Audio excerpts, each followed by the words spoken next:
So if you have the function b sine of x, then we're talking about the derivative, and this ends up being the cosine of x.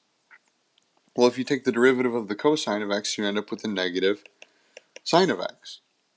So something to note is that if the function is equal to negative sine of x, then f prime of x is going to be equal to negative cosine of x. And let's go one more just for fun. Let's do f of x is equal to the negative cosine of x. Then f prime of x is going to be equal to the regular sine of x.